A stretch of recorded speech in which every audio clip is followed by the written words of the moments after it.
की तरह आज भी चारों ओर घंटे की आवाज गूंज रही थी। 7 बजने वाले हैं, अपने अपने घरों की तरफ बढ़ते रहें। 7 बजने वाले हैं, अपने अपने घरों की तरफ बढ़ते रहें। देव, हाँ हाँ पापा। 7 बजने वाले हैं, जाओ जाके सारे खिड़की दरवाजे बंद कर दो। हाँ पापा। 7 बजने वाला है, अपने अपने घरों की तरफ बढ़ते रहो। ये चढ़ोड़े सब, दुकान बंद हो गई अब। अरे काकी चाय तो पिला दे। रे बावड़े, घंटी की आवाज ना सुनी के तेने? 7 बजन को है, जल्दी से घर निकल वरना। अरे बुढ़िया तू बहुत सोचती है, ये सब बस फालतू की बातें हैं, इतना दिमाग मत लगाया कर। बब्बन बेटे, थारे से बहस करने का समय ना है हमारे पास। बेहतर होगा कि 7 बजने से पहले तू अपने घर पहुंच जा, क्योंकि अगर रास्ते में वो मिल गए ना तो दोबारा यहाँ मत आइयो, क्योंकि मैं दरवाजा ना खोलूंगी, समझ गया? जा यहाँ से अब। हाँ हाँ जाता हूँ। हाँ बोलो राणा सा। काकी, सब लोग घर चले गए ना? हाँ सब चले गए। ठीक है, आप भी याद से खिड़की दरवाजे बंद कर लेना। रोज फोन करके यही बोले है तू। अरे 7 महीनों से गांव में कुछ ना हुआ तो अब क्यों जावेगा? 7 महीने पहले जो हुआ था वो दोबारा भी हो सकता है, इसलिए सावधानी जरूरी है। पापा, हाँ? सारे खिड़की दरवाजे लगा दिए। और पर्दे लगाए? पर्दे क्यों? खिड़कियां लगा तो दी हैं, और वैसे भी वो लोग तो तभी अंदर आ सकते हैं ना जब उन्हें अंदर बुलाया जाए। तो फिर देव, होश में हो? ये क्या बोल रहे हो? अरे हम पर्दे उनसे छिपने के लिए थोड़ी लगाते हैं, बल्कि इसलिए लगाते हैं ताकि हम उन्हें ना देख सके, उनसे बात ना कर सके और उनके बहकावे में ना आ सके। ऐसी गलती बहुत से लोगों ने की थी, उनके साथ क्या हुआ ये पूरा गांव जानता है, इसीलिए अच्छा होगा कि हम वो गलतियां ना दोहराएं। पापा, क्या मम्मी के साथ भी ऐसा ही कुछ हुआ था? क्या वो भी? 7 बज गए, जाओ जल्दी से जाके पर्दे लगा दो, वो लोग अब आते ही होंगे। हाँ। तो राणा सा की बात मानकर देव खिड़कियों पर पर्दे लगाने के लिए चला गया, पर अभी वो पर्दे लगा ही रहा था कि उसने ऐसा कुछ देखा जिससे उसके होश उड़ गए। देव बेटा। मम्मी, आप? हाँ बेटा, मैं ही हूँ। पर आप यहाँ कैसे? तुमसे मिलने आई हूँ बेटा। हाँ, पर आप तो मर गए थे ना? नहीं तो, देखो मुझे, मैं तो जिंदा हूँ। लेकिन पापा ने तो बोला आप मर चुके हो। फिर? तुम्हारे पापा झूठ बोल रहे हैं बेटा। मतलब आप मरे नहीं हो? नहीं, मैं तो बस रास्ता भटक गई थी, आज बहुत मुश्किल से तुम्हारे पास आ पाई हूँ, बस तुमसे मिलने। हाँ, सच्ची? हाँ बेटा, हाँ। अब चलो मुझे अंदर आने दो, 7 बज गए हैं, वो लोग आते ही होंगे। हाँ, मैं पापा को बोलता हूँ। नहीं नहीं, पापा को क्यों बुला रहे हो? वो मुझे देख तो पाएंगे नहीं, और जब तक मैं उन्हें समझाऊंगी तब तक तो बहुत देर हो जाएगी, इसलिए तुम ही जल्दी से दरवाजा खोल दो, जाओ। पर पापा ने 7 बजे के बाद दरवाजा खोलने से मना किया है। बेटा, मेरे पास ज्यादा वक्त नहीं है, मैं ज्यादा देर तक बाहर नहीं रह सकती। तुमने दरवाजा नहीं खोला तो? नहीं, मैं खोलता हूँ। थैंक यू बेटा। तो देव अपने घर के दरवाजे पर पहुंचा और दरवाजा खोल दिया, पर जब सामने कोई नहीं देखा तो उसने अपनी मम्मी को आवाजें लगानी शुरू की।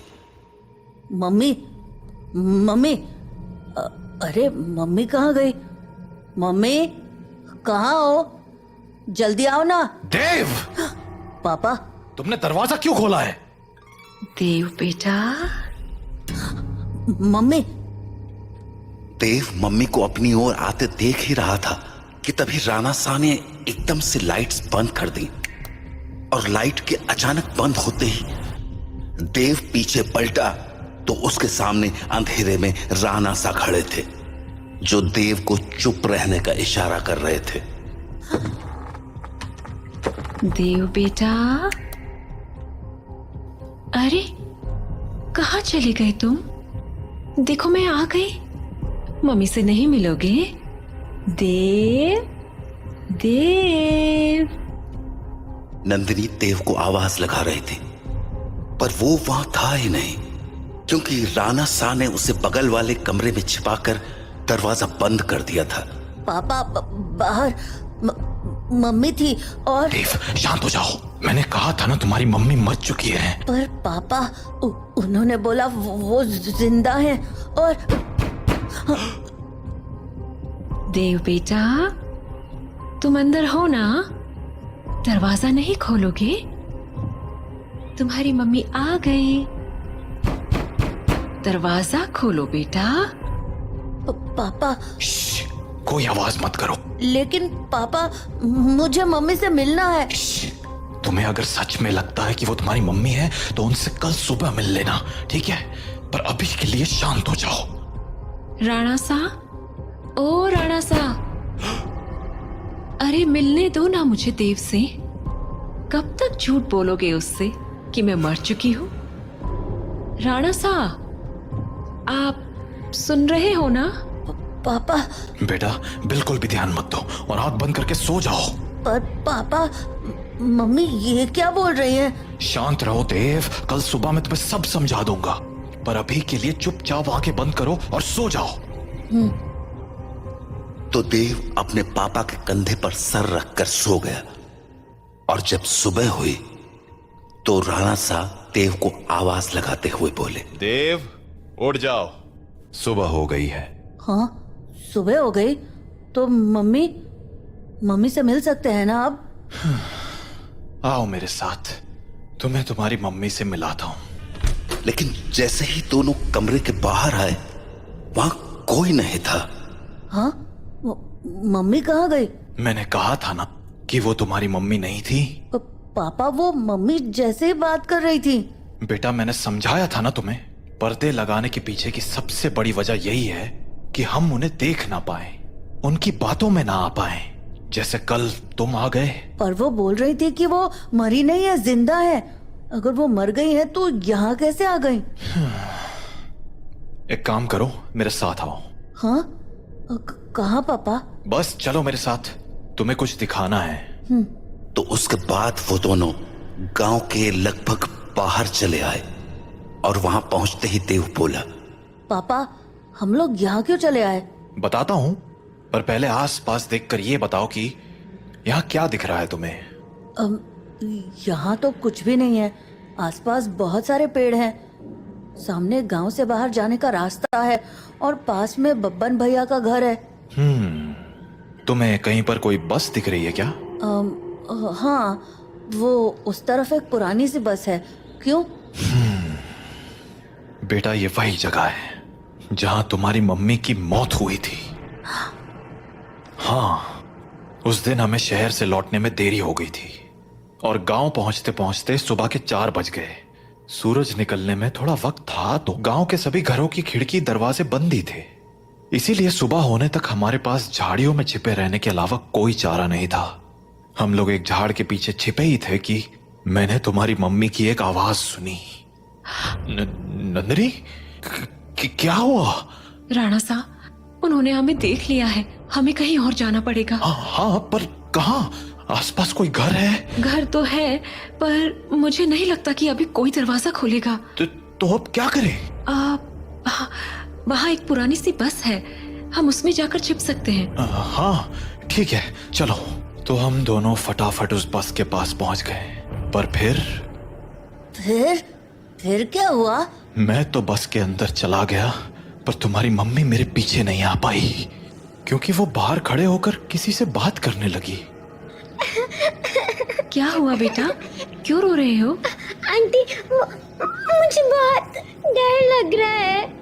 मैं बाहर छूट गई हूँ। मेरा घर बहुत दूर है। अरे बेटा रो मत, एक काम करो, मेरे पास आओ, हम लोग इस बस में छिप जाएंगे, फिर वो लोग हमें नहीं ढूंढ पाएंगे। सच में आंटी, कोई नहीं ढूंढ पाएगा? हाँ हाँ पक्का, कोई नहीं ढूंढ पाएगा। आ जाओ। Thank you aunty. पर मैंने तो आपको ढूंढ लिया। हाँ?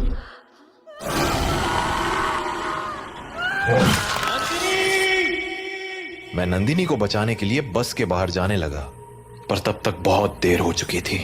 बस को उन लोगों ने चारों तरफ से घेर लिया था। हेलो अंकल, बाहर आओ ना, खेलो हमारे साथ।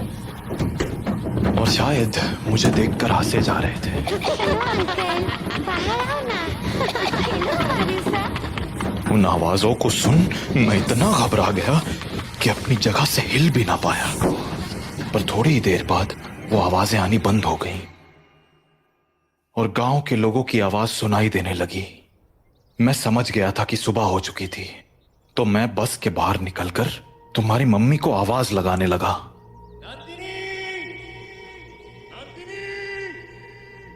पर वहां अब कोई नहीं था।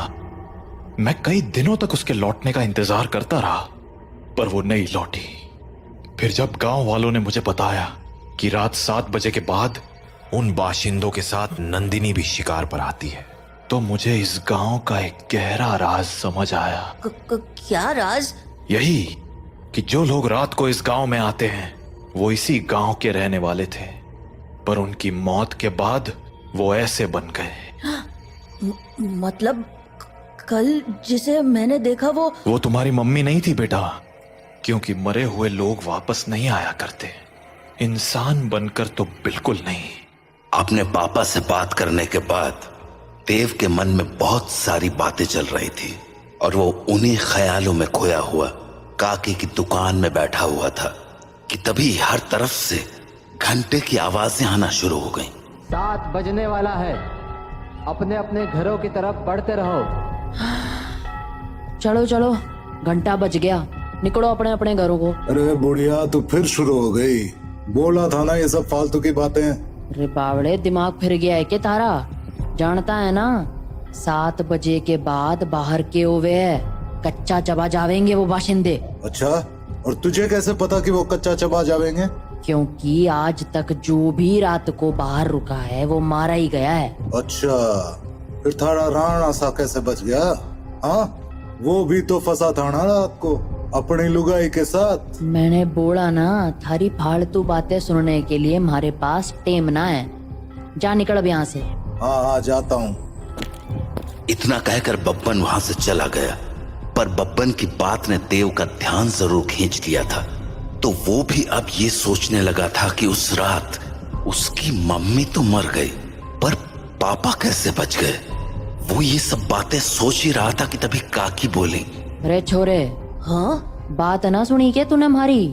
बोला ना घर निकल। जी काकी। तो देव हड़बड़ाता हुआ काकी की दुकान से बाहर निकल आया।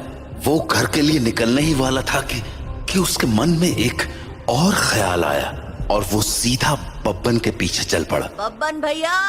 हाँ? क्या हो गया छोरे, कहाँ भागा चला रहा है? वो मुझे ना आपसे एक बात पूछनी है। पूछ। वो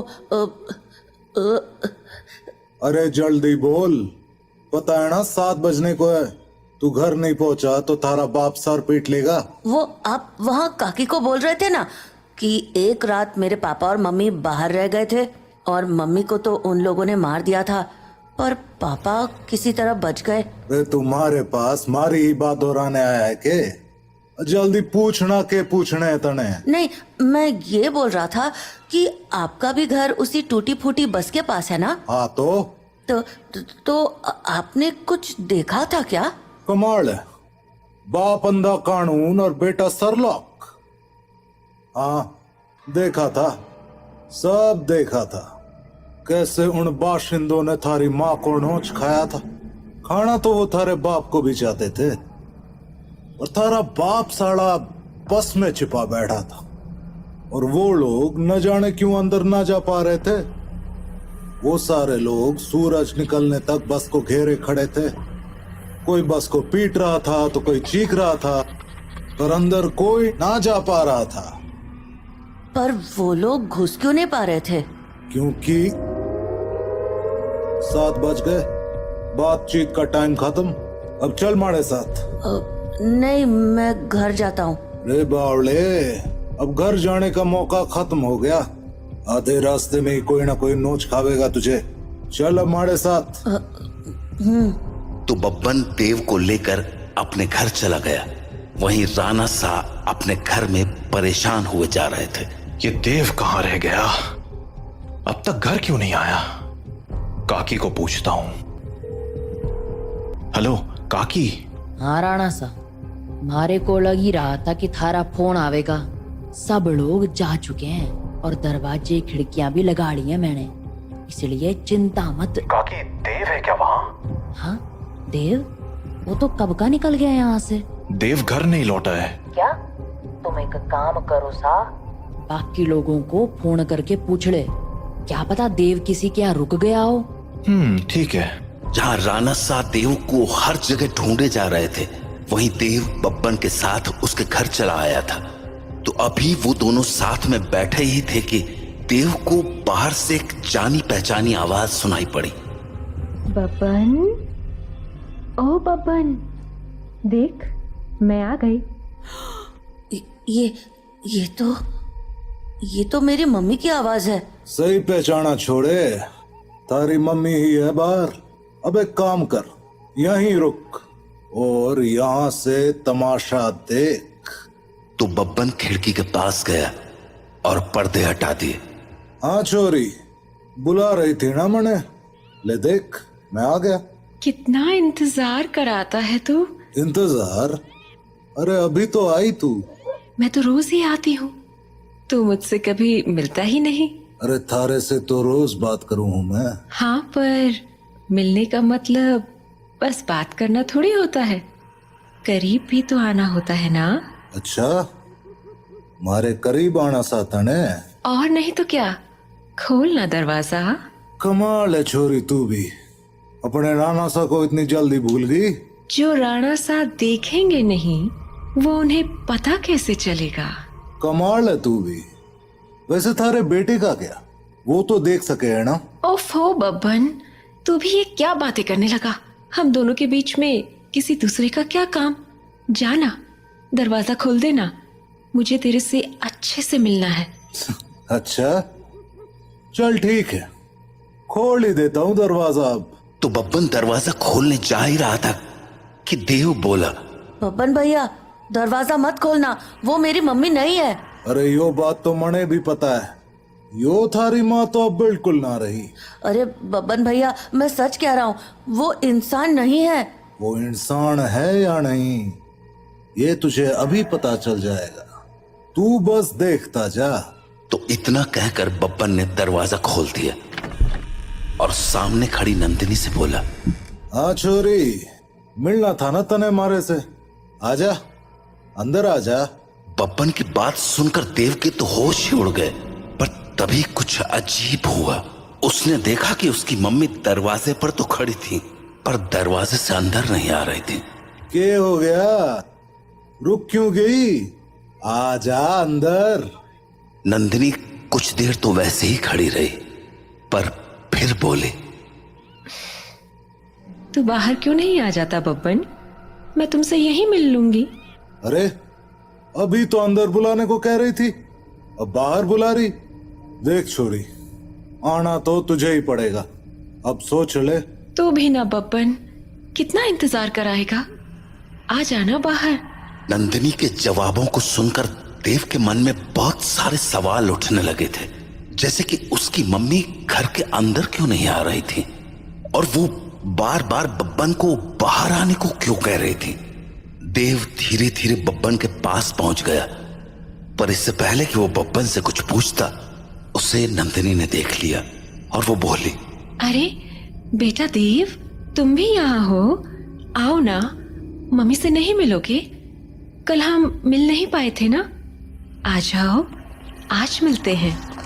देखो बाहर तुम्हारे साथ खेलने के लिए इतने सारे बच्चे भी हैं, हम खूब मजे करेंगे, आ जाओ बेटा, नंदिनी और उसके साथ उन बच्चों की टोली को देखकर देव को डर तो बहुत लगा, पर उसने नंदिनी की बातों पर ध्यान न देते हुए बब्बन से पूछा, बब्बन भैया, दरवाजा तो खुला है और आपने मम्मी को अंदर आने को भी बोल दिया है, फिर वो अंदर क्यों नहीं आ रही हैं? और ये बच्चे भी बाहर ही खड़े हैं, क्यों? समझदार लगे तू, सही सवाल पूछना जाने।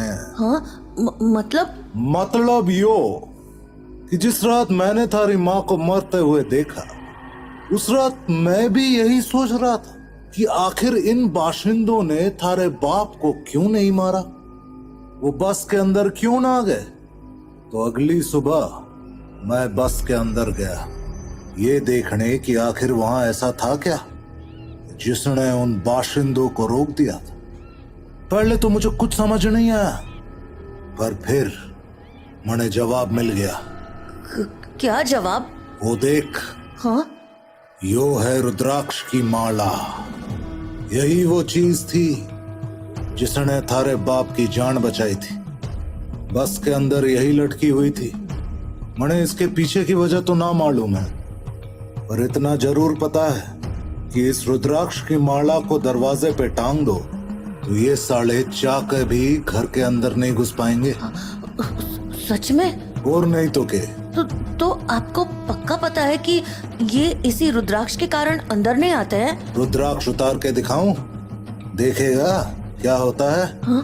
नहीं। छोरे, यो कोई पहली बार नहीं कराया मैंने।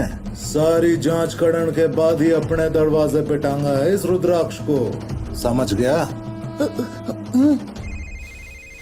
ये ले, थारे बाप ने फोन मिला दिया।